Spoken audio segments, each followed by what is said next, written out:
함께 하나님의 말씀 보겠습니다. 시편 119편 81절에서 96절입니다.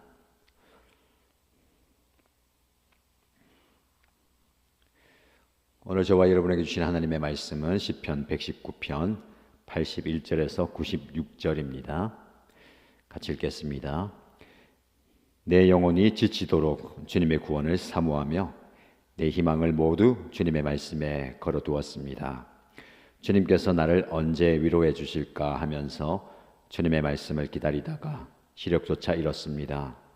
내가 비록 연기에 걸린 가죽 부대처럼 되었어도 주님의 율례들만은 잊지 않겠습니다. 주님의 종이 살 수 있는 날이 이제 얼마 남지 않았습니다.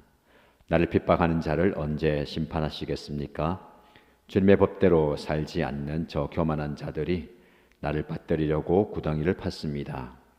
주님의 계명들은 모두 진실합니다. 사람들이 무고하게 나를 핍박하니 나를 도와주십시오. 이 세상에서 그들이 나를 거의 다 죽여 놓았지만 주님의 법도를 나는 잊지 않았습니다. 주님의 인자하심으로 나를 살려주십시오. 그러면 주님께서 친히 명하신 증거를 지키겠습니다. 주님의 말씀은 영원히 살아있으며 하늘의 굳건히 자리 잡고 있습니다. 주님의 성실하심은 대대에 이릅니다. 땅의 기초도 주님께서 놓으신 것이기에 언제나 흔들림이 없습니다.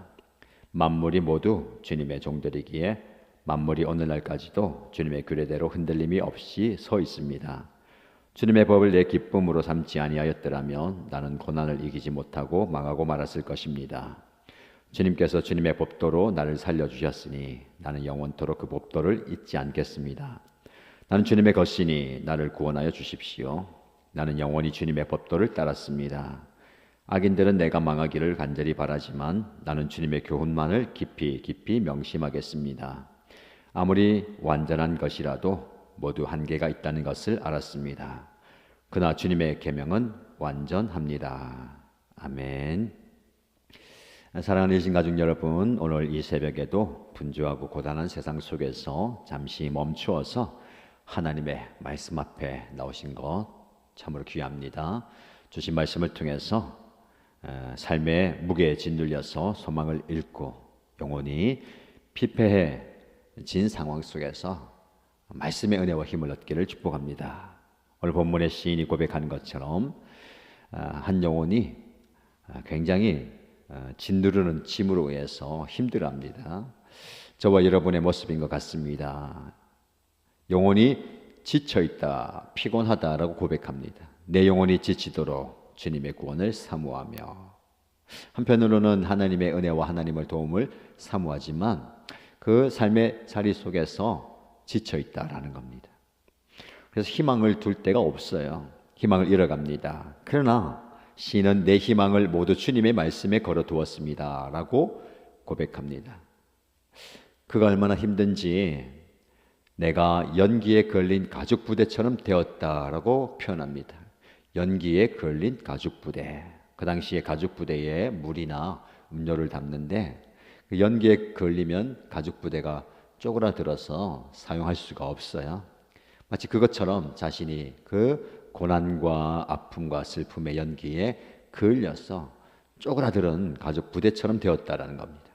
근데 그는 그런 상황 속에서도 하나님의 말씀을 놓지 않겠다라고 고백합니다. 내가 비록 연기에 걸린 가죽 부대처럼 되었어도 주님의 율례를 잊지 않겠습니다. 시편 119편의 말씀을 보면 세 가지 이 시인의 고백이 나오는데, 첫 번째는 내 형편을 고백하는 겁니다. 내가 너무 지쳐 있습니다. 마치 나는 연기에 걸린 가죽 부대처럼 되었습니다. 원수가 나를 너무 힘들게 하고 괴롭게 하고 내가 처한 상황이 너무너무 마음을 아프게 하고 지쳐 있습니다. 자기 현실을 고백하는 거예요. 그러면서 한 가지는 또 뭐냐면 하나님의 도우심을 구합니다. 주님, 나를 불쌍히 여겨주십시오. 위로하여 주십시오.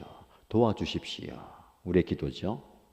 그리고 한 가지 더 나아가서 그는 하나님의 도우심을 구함으로 하나님의 능력을 힘입어서 내가 이렇게 하겠습니다 라고 결단합니다. 오늘 말씀에도 마찬가지로 주님의 말씀을 기다리다가 시력조차 잃었습니다. 지치고 힘들고 피곤합니다. 그러나 이렇게 얘기합니다. 그럼에도 불구하고 나는 주님의 율례들만은 잊지 않겠습니다. 상황이 어떻다 하더라도 나는 말씀을 잊지 않겠습니다. 놓치지 않겠다라는 결단입니다. 우리에게 필요한 것이 이런 결단입니다. 여러분, 하나님의 말씀을 놓치지 마십시오. 하나님의 말씀을 절대로 잊어버리면 안 되는 겁니다. 오늘 본문의 말씀을 통해서 우리에게 주는 적용점은 무엇일까요? 정직한 기도가 회복되어야 됩니다. 삶의 고통과 어려움 앞에서 괜찮은 척 하지 않으셔도 괜찮습니다. 억울한 감정을 억누르지 마시고요. 이 시인의 고백처럼 하나님 앞에 여러분의 지친 영혼과 상한 마음을 솔직하게 쏟아 놓으시기 바랍니다. 그게 기도입니다. 하나님께 괜찮습니다. 하나님, 저 너무 힘들어요. 제 영혼이 피곤합니다. 지쳐 있습니다. 언제까지 기다려야 합니까? 라고 부르시는 것은 불신앙의 모습이 아닙니다. 오히려 하나님만이 나의 유일한 도움이시고 하나님 나의 유일한 능력이십니다. 그 고백인 겁니다. 그러면서 하나님 도와주십시오라고 기도하면 되는 겁니다. 오늘 시인도 여기 말씀해 보면 하나님 나를 도와주십시오 라고 기도합니다. 사람들이 무고하게 나를 핍박하니 나를 도와주십시오. 자신의 형편을 솔직하게 고백하는 거예요. 그러면서 그 고난 속에서 하나님의 말씀을 붙드는 겁니다. 이어지는 말씀 89절에서 93절 말씀 보면 극심한 고통 속에서 시인은 아주 중요한 원리를 한 가지 발견합니다. 희망의 근거를 바로 영원하고 변함없는 말씀에 두어야 된다라는 것을 발견하게 되는 겁니다. 주님의 말씀은 영원히 살아있고 하늘의 굳건히 자리 잡고 있습니다. 주님의 성실은 대대에 이릅니다. 땅의 기초도 주님께서 놓으신 것이기에 언제나 흔들림이 없습니다. 여러분, 우리는 우리의 희망을 이 삶의 자리에 둘 때가 많아요. 내 형편이 좋아지면, 내 상황이 좋아지면, 내가 원하는 것이 이루어지면 이런 희망을 가지고 있습니다. 그러나 거기에 희망을 두면 안 되는 겁니다. 영원히 변하지 않는 말씀, 영원히 변하지 않는 하나님께 우리의 희망을 두어야 하는 겁니다. 여러분, 여러분의 삶 속에서 희망이 무너질 때에, 그 희망을 걸고 있었던 그 삶의 자리가 무너질 때에 영원히 변하지 않는 하나님을 바라보십시오. 경제적인 안정을 이루면, 혹은 건강이 회복되면, 관계가 좋아지면 비로소 그때 희망을 가질 수 있다라고 생각하지요? 아닙니다. 그러나 성경적인 희망은요, 환경의 변화에 좌우되는 것이 아닙니다. 진짜 희망은 환경을 초월해서 영원히 변하지 않는 하나님의 말씀과 그분의 신실하심에 뿌리를 두어야 됩니다. 그래 그 희망이 견고한 희망이 되는 겁니다. 여러분, 상황이 아니라 하나님의 말씀에 여러분의 희망의 닻을 내리시기를 축복합니다. 현재 여러분을 힘들게 하는 문제가 무엇입니까? 건강의 문제입니까? 재정적인 어려움입니까? 자녀의 문제, 배우자의 문제입니까? 관계의 갈등입니까? 그 모든 문제 해결 자체에만 희망을 걸지 마시고요. 문제가 좀 풀어지면 괜찮겠다라고만 생각하지 마시고, 여호와여 주의 말씀은 영원히 하늘에 굳게 서 있습니다 라는 진리를 붙드시고, 그 진리신 말씀이 여러분의 인생의 닻이 되면 좋겠습니다. 폭풍우 속에서 배가 닻을 내리면요, 그 배가 파산하지 않습니다. 변치 않는 하나님의 말씀에 여러분의 희망, 소망의 닻을 내리시기 바랍니다. 그래서 말씀을 매일 묵상하면서 말씀을 즐거워해야 되는 겁니다. 시편 119편의 시는요, 고난을 이야기하지만 또 한편은 그 고난 중에 말씀의 소중함을 깨닫고 말씀의 기쁨을 토로하고 즐거워합니다. 하나님의 말씀이 이런 즐거움의 근거, 기반이다라는 것을 고백하는 거예요.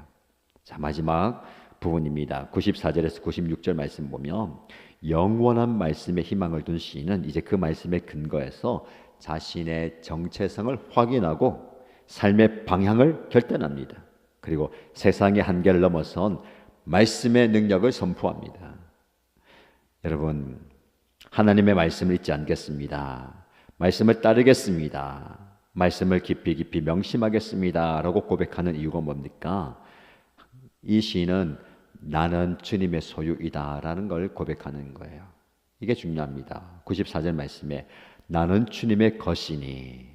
여러분, 우리는 하나님의 소유된 백성입니다. 하나님의 손에 붙들려 있다는 겁니다. 그래서 하나님 손에 붙들린 저와 여러분은요, 하나님께서 결코 외면하지 않으시고 지켜주시고 보호하십니다. 하나님 손에 붙들려 있으면 괜찮은 거예요. 하나님 손에 들려 있으면 되는 겁니다.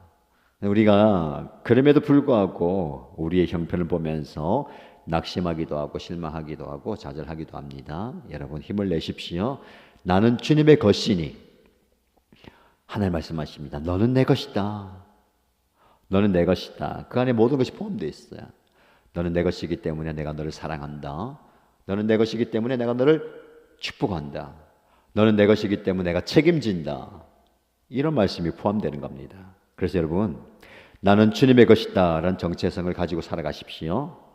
나는 주님의 것입니다를요 선포하세요. 아침마다 하나님, 나는 세상에 속한 자도 아니고 다른 어떤 것에 속한 자도 아니고 나는 주님의 것입니다. 내 생명도 주님의 것입니다. 내 물질도 주님의 것입니다. 내 가정도 주님의 것이고 내 미래도 주님의 것입니다 라고 선포하십시오.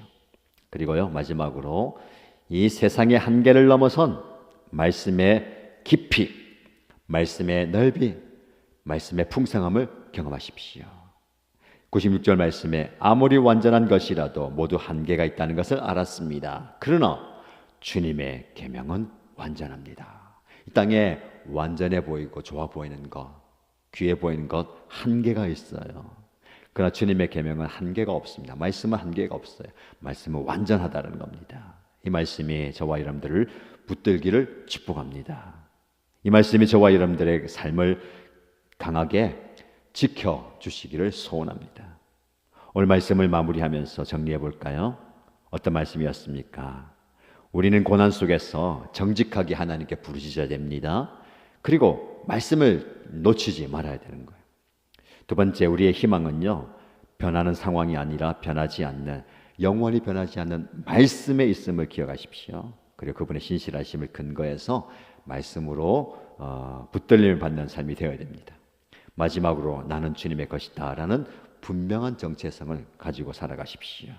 세상의 한계를 넘어선 그 어떤 것보다 깊고 그 어떤 것보다 넓은 그 어떤 것보다 풍성한 하나님의 말씀이 여러분을 붙들기 바랍니다. 그래서 이 시편 시인의 고백처럼 나도 주님의 말씀을 사모합니다. 나도 주님의 말씀을 잊지 않겠습니다. 나도 주님의 말씀을 지키겠습니다. 그 말씀 안에 거하겠습니다 라고 고백하고 말씀의 풍성한 은혜를 누리는 저와 여러분 되시기를 주님의 이름으로 축복합니다. 함께 기도하겠습니다. 기도 제목드립니다. 첫 번째 기도 제목은 하나님, 내가 지쳐 있습니다. 피곤합니다. 아프고 슬프고 괴롭습니다. 여러분의 솔직한 고백을 주님께 올려드리시기 바랍니다. 그러면서 한 말씀 더 간구하세요. 하나님, 도와주십시오. 하나님께서 도와주실 겁니다. 두 번째 기도 제목은 하나님, 나는 주님의 것입니다. 하나님의 손에 붙들린 하나님의 소유된 백성이고 하나님이 사랑하시고 보호하시고 지켜주시는 나는 하나님의 것입니다 라고 선포하십시오. 나뿐만 아니라 여러분의 가족, 여러분의 생사, 여러분의 사업, 여러분의 모든 것 하나님께 속해 있습니다 라고 기도하십시다. 우리 교회 공동체를 위해서 기도할 때에 우리 교회 공동체 안에 흔들리는 분들이 있습니까? 신앙이 흔들리거나 삶이 흔들리거나 상황이 흔들리는 그런 분들, 하나님 말씀으로 그들 붙들어 주시고 매일 선포되는 이 말씀을 통해서 우리 모든 이신가족들이 중심을 바로잡고 말씀의 그 풍성한 은혜를 경험하게 하여 주옵소서라고 기도하십시다. 그렇게 개인적인 기도의 제목 올려드리며 간절히 기도하시기 바랍니다. 함께 기도하겠습니다.